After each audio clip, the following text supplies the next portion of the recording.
رفتم مرا ببخش و مگو او وفا نداشت. رفتم مرا ببخش و مگو او وفا نداشت.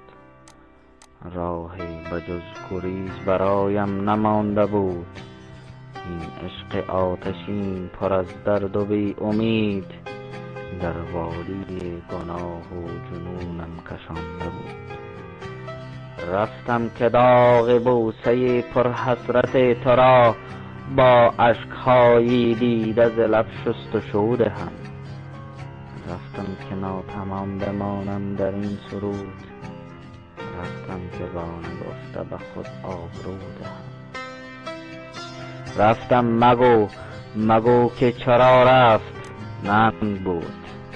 عشق من و نیاز تو و سوز و ساز ما از پرده خاموشی و ظلمت چو نور صبح بیرون فتاده بود به یک باره راز ما. رفتم که گم شوم چو یک قطره اشک گرم در لابلای دامن شبرنگ زندگی.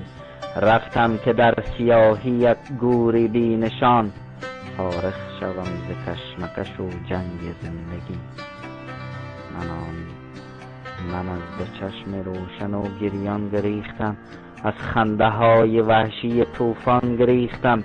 از بستر و وصال به آغوش سرد هجر آزرده از ملامت و وجدان گریختم. ای سینه در حرارت سوزان خود بسوز. دیگر سراغ شعله آتش ز من مگیر. میخواستم که شعله شوم سرکشی کنم.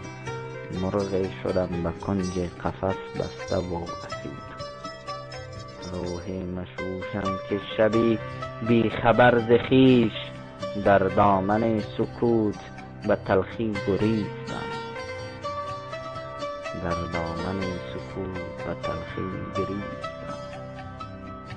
ناله ز کرده ها و پشیمان ز گفته ها دیدم که لایق تو و عشق تو نیستم.